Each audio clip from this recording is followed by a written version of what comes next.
بسم اللہ الرحمن الرحیم۔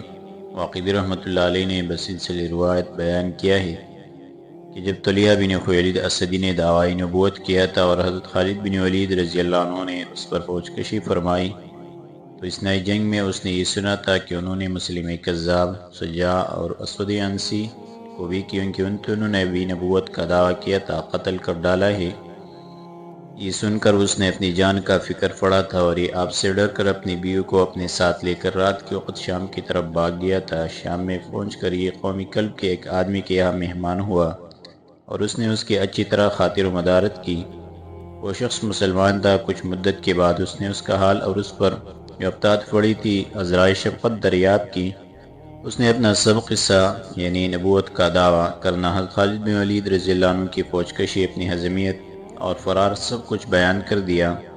کلبی یہ سن کر اس سے سخت برہم ہوا اور اسے اس نے اپنے گھر سے نکال دیا اور کہا خدا کی قسم یہ سب کچھ تو نے مال و دولت کمانے کی غرض سے کیا تھا۔ اللہ پاک تبارک و تعالی نے تجھے اس مال سے بھی محروم کر دیا جو تو نے کمایا تھا۔ دولت مند و فری واجب ہے کہ وہ فقراء کے ساتھ اپنے مال میں مواسات کرے اور جو کچھ خدا تعالی نے انہیں دیا ہے اس پر خرچ کرے۔ طلحہ بن خویلد اسدی نے یہی شام میں اقامت اختیار کری اور اپنے افعال شنیعہ سے توبہ کی۔ جب اس نے یہ سنا کہ حضرت ابوبکر صدیق رضی اللہ عنہ نے انتقال فرمایا تو اس نے کہا جس شخص پر میں نے تلوار کو تیز کیا تھا وہ چل بسا۔ اس کے بعد اس نے لوگوں سے دریافت کیا کہ ان کے بعد تخت خلافت پر کون شخص بیٹا ہے۔ انہوں نے کہا عمر بن خطاب۔ اس نے کہا وہ بڑے سنگ دل اور سخت طبیعت کے آدمی ہے۔ اس کے بعد اسے خوف ہوا کہ کہیں وہ ادھر میرے لیے کسی کو روانہ نہ کر دے، نیزی اس بات سے بھی ڈر کر کہیں مجھے یہ شام میں حضرت خالد بن ولید رضی اللہ عنہ نہ دیکھ پائے اور قتل کر دے۔ یہ سوچ کر اس نے قیصریہ کا رخ کیا اور دل میں ارادہ کر لیا کہ کشتی میں سوار ہو کر دریا کے کسی جزیرے میں پہنچ کر آباد ہو جاؤں گا۔ قیصریہ میں پہنچ کر اس نے قسطنطین بن ہرقل کے لشکر کو عربوں کے مقابلے میں نکلتے ہوئے دیکھا اور اس نے اپنے دل میں خیال کیا کہ ممکن ہے میں اس لشکر کو کسی مصیبت میں مبتلا کر دوں اور اس طرح سے اپنے اعمال نامہ میں سے کچھ گناہ دور ڈالوں اور اللہ تعالیٰ کی قربت اور مسلمانوں کا قرب حاصل کر سکوں۔ یہ سوچ کر اس لشکر کے ساتھ چلا اور جب حضرت شرحبیل بن حسنہ رضی اللہ عنہ کا عین ہلاکت میں دیکھا تو یہ کہہ کر اپنی جگہ سے اٹھا کہ اب صبر کا پیالہ باقی نہیں رہا اور آپ کے پاس آ کر جیسا کہ ہم نے ذکر کیا ہے آپ کو چھڑا دیا۔ شرحبیل بن حسنہ کے ساتھ جب حضرت عمرو بن العاص کی خدمت میں آیا تو آپ نے اس کے کام کا شکریہ ادا کیا اور قابل توبہ کی بشارت سنائی۔ اس نے کہا یا عمر مجھے خالد بن ولید کی طرف سے خوف ہے، اگر کہیں انہوں نے مجھے شام میں دیکھ پایا تو فوراً قتل کر دیں گے۔ آپ نے فرمایا میں تجھے ایک مشورہ دیتا ہوں، اور تو نے اس پر عمل کیا تو ان کی طرف سے بالکل مطمئن ہو جائے گا، نیز آخرت میں بھی سرخوری حاصل کرے گا۔ اس نے کہا وہ کیا مشورہ ہے؟ آپ نے فرمایا میں تجھے ایک خط لکھ دیتا ہوں جس میں تیرے اس کام کی کیفیت لکھ کے اس پر مسلمانوں کی گواہی کرا دوں گا، تو اسے لے کر دربار خلافت میں حضرت امیر المومنین عمر فاروق رضی کی خدمت میں چلے جانا اور انہیں وہ خط دے کر اپنی توبہ کا اقرار کر لینا۔ انشاءاللہ العزیز وہ تیری توبہ کو قبول کر کے تجھے بہت جلدی رومیوں کے قتل اور فتوحات کی طرف روانہ کر دیں گے اور تمہیں اس طرح اپنی گزشتہ خطاؤں کی تلافی کرنے کا اچھا موقع مل جائے گا۔ طلحہ نے آپ کے اس مشورہ کو قبول کر لیا۔ آپ نے ایک عریضہ امیر المومنین عمر بن خطاب رضی اللہ عنہ کے نام لکھا، اس پر مسلمانوں کی گواہی لکھ کر آئے اور اسے دے دیا۔ یہ اسے لے کر مدینہ طیبہ کی طرف روانہ ہوا۔ جب مدینہ طیبہ میں پہنچا تو حضرت امیر المومنین عمر بن خطاب رضی اللہ عنہ کے متعلق معلوم ہوا کہ مکہ معظمہ میں تشریف فرما ہے۔ مکہ معظمہ آیا، حضرت امیر المومنین عمر بن خطاب رضی اللہ عنہ کو دیکھا کہ آپ نے کعبۃ اللہ کے فردوں کو پکڑ رکھا ہے۔ اس نے بھی انہیں ایک طرف سے پکڑ لیا اور خدائے غفور رحیم کے گھر میں ان کے رسول برحق جناب محمد رسول صلی اللہ علیہ وسلم کے خلیفہ راشد کی خدمت اقدس میں عرض کرنے لگا یا امیر المومنین اس مقدس گھر کے رب کی قسم میں اپنے گناہوں سے اللہ پاک عز و جل کے درگاہ میں توبہ کرتا ہوں۔ آپ نے فرمایا تم کون ہو؟ اس نے کہا میں طلحہ بن خویلد اسدی ہوں۔ آپ ہنسے اور فرمایا بدبخت، اگر آج میں نے تجھے یہ معاف کر دیا تو کل احکم الحاکمین کے حضور میں عکاشہ بن محصن اسدی کے خون کے مقدمہ کے متعلق یہ جواب دوں گا۔ اس نے کہا یا امیر المومنین عکاشہ ایک ایسے شخص تھے کہ اللہ پاک تبارک و تعالی نے انہیں میرے ہاتھ سے سعادت کی مرتبہ کو پہنچا دیا اور میں ان کی وجہ سے شقاوت کے گڑھے میں گر پڑا، مگر مجھے باری تعالیٰ ارحم الراحمین کے رحم و آفت سے کامل امید ہے کہ وہ میری لغزشوں کو میرے اس کام کے بدلے میں جو میں نے کیا ہے معاف فرمائیں گے۔